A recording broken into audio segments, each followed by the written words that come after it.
Welcome to another edition of the Seat Shop's Interior Corner. The Interior Corner is meant to give you some general knowledge about automotive interiors. Today we're going to be discussing some foam cushions. There's two reasons why you want to replace the foam cushion. The first one is that the foam cushion is going to lose the density from sliding in and out of the vehicle. The constant weight of sliding in and out is going to crush that left side or right side depending on a driver and passenger, and it's going to make it really weak. When it makes it really weak, the leather or cloth is going to wear out a lot quicker because it usually creates a crease, and so the leather or cloth can fold on top of itself and rip open. Brian's going to show you a little demonstration here about an old foam cushion that the density is worn out, and then also as well as a new one. This particular foam was from a 2000 to 2002 Chevy or GMC trucks, SUVs. This cover here, when the leather cover was on it, the cover wasn't ripped up or anything, and everything looked fine on it, but you can see it's really thin, it's real soft, it has no density or support for the leather. You can get a DeWalt battery, it just sits down in the crease there. I mean, there's a big hole dug up underneath. The underneath side, the frame will cut into the foam too, under here. You can see how it cuts into the foam there. So it wears from the bottom and the top. So not only the friction from the top when you slide out of the truck from the bottom, it also the frame also starts tearing up the foam also. So this makes a big difference. You can see with the new foam, you can set battery right up on top. Doesn't do anything. It sits up firm. This thing it sags down in the middle of it. You can see it even sits on the end. It'll sit sideways in the crease there. It's real soft. And so without replacing it, your covers are going to wear out. If they haven't already worn out, if you put a new cover in there, the new foam in there is going to help your cover last a whole lot longer. The other reason why you're going to replace a foam cushion, we'll show you here on a real extreme case. Here's a new one out of a Chevy work van. Brian's going to grab one of the older ones. And this is an obvious reason too. On this particular one, the cover was blown wide open. You'll see this, and there's a metal frame that runs right down this side here. And so that metal frame, literally there's no density here, as well as this flaps wide open, so you're going to have that metal that you're sitting on right there. So you're definitely going to want to replace one when it looks like this for obvious reasons. The first reason it's not is it doesn't look as common. When you open the door, you don't see just half the seat hanging out. The leather or the cloth cover still looks like it's intact and okay.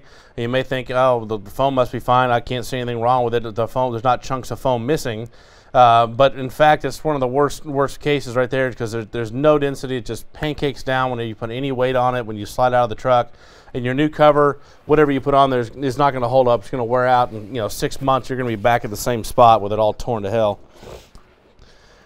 Here's another instance. There's a couple different frame designs where the spring assembly underneath the foam sits on, and the frame will cut into the foam. And you can see here, you can see the little design here.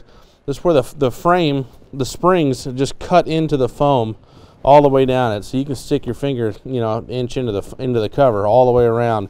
And so the foam just keeps sitting lower and lower and lower in the frame, and it's no good. It's gonna eventually it'll come all the way through. Also, part of the frame slides here and here. This side it just cuts it right through.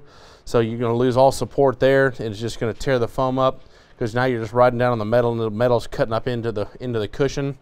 So we've designed new replacements that have a fiber backing so that the spring assembly can't cut through the new foam. So when you take the time to spend the money to go and replace the foam, you're not going to be back in the same place like the factory foam. The springs are just going to cut right through the foam again. And we get a lot of questions also about replacing or how to replace the foam cushion. We have install videos on our website that'll show you how to replace the leather covers. The underneath side of the foam is going to be molded to fit directly on the metal seat frame. Once you get the cover wrapped around the foam, it's going to clip directly to the seat frame itself. There's nothing else that actually secures the foam to the actual frame. Yeah, so the foam's just sandwiched in between, and the cover, be it leather or cloth, is what actually holds it together to keep the foam from coming off. Now, there are a lot of models that have the heated seats, so it'll be basically just a heater pad that's adhered to your original foam.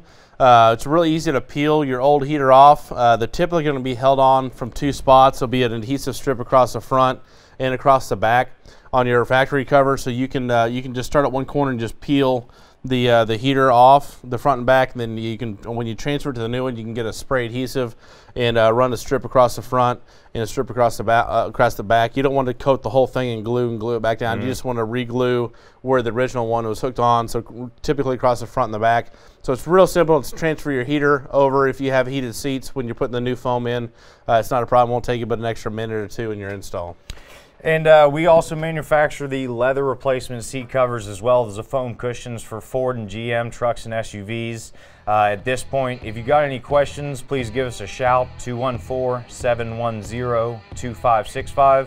Definitely like us on Facebook, subscribe to our YouTube channel, The Seat Shop, and we'll be back with another Interior Corner next week.